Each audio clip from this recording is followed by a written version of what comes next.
Hey everyone, this is going to be a walkthrough, an explanation of why I've placed the various clips in the order that you see them in my chronological trailer. This is going to be heavy speculation and based on context clues within the trailers. There's the potential to have some spoilers, so do not watch this if you are afraid of any spoilers. Also, let me know if you like it and if I should continue to do this moving forward as we get more and more clips for Star Wars Rogue One. So let's dive into the footage and the explanation of why I've placed the various clips that we see here in the particular order that we see them. So we open on a shot of the Death Star with Mon Mothma doing voiceover, talking about how the Imperials have a new weapon and that the rebels need to find specs for the weapon and how to destroy it. So my hypothesis is that because we know that this movie is about stealing the Death Star plans, that this clip takes place near the beginning of the movie, at which point various teams are sent out to try to discover the location of the Death Star and learn more about it. And my speculation, which we see in the next clip, is that Jan Erso, Felicity Jones's character, is one of these spies that's sent out to learn more about the Death Star.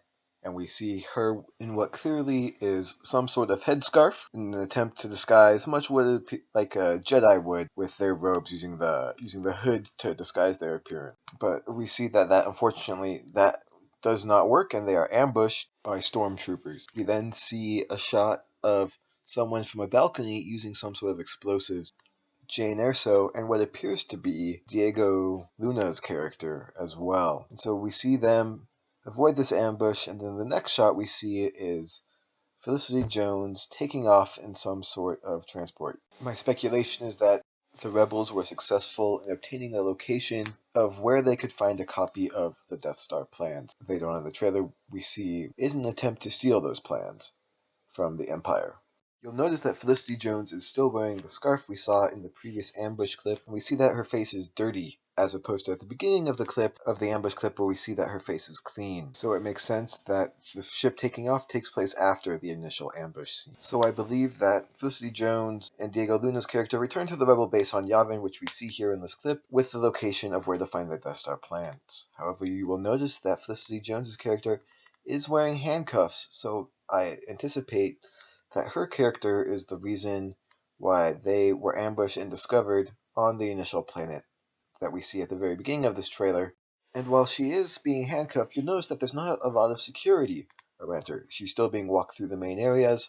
There's only one guard, and he doesn't have a weapon on her. So I believe that she didn't follow an order or was insubordinate on the mission, which is in line with what we learned about her character later on in this clip, where she's talking with Mon Mothma and talking about how she's been on her own for a long time and how she's a rebel. Throughout the clip, we hear a voiceover outlining charges against Jyn Erso, and I think that this is a red herring, and that these charges are actually read later on in the movie, following her capture by the Empire. So we then see her talking with Mon Mothma, Diego Luna's character, and other rebel leaders about what I'm assuming is the previous mission, how she screwed up, and the location of the Death Star plans. At this point, the Empire realizes that the rebels have learned about a location where they can find a copy of the Death Star plans. So at this point, the rebels now plan an attack on the location of where the Death Star plans are being held. And you'll notice here in the clip, walking past Felicity Jones, the second X-Wing pilot who passes directly to her right will appear later on in the trailer. So now we see the rebel attack on the Empire base. I believe, much like in Return of the Jedi, the rebels are successfully able to infiltrate initially, but are then ambushed by the Empire. I believe a handful of the rebels that initially attacked are able to escape, thanks to the support of the X-Wing pilots that we saw earlier in the clip.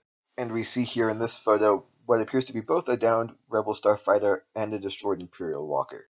So the rebels successfully escape with a copy of the Death Star plans, and then have to head back to the city that we saw at the beginning of the movie in an attempt to get off planet, since their shuttle was destroyed like we saw. So back in the city, they meet up with Forrest Whitaker's character and with the droid that we saw earlier in the trailer.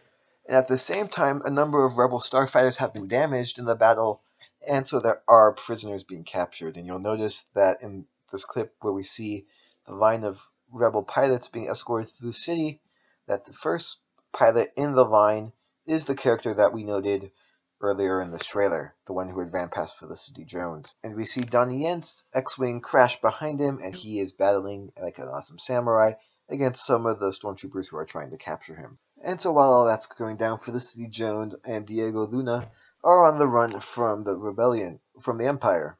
And you'll notice here in this clip that they are wearing the same outfits that they were wearing when they were charging the AT-ATs. She doesn't have her scarf, and he doesn't have his jacket.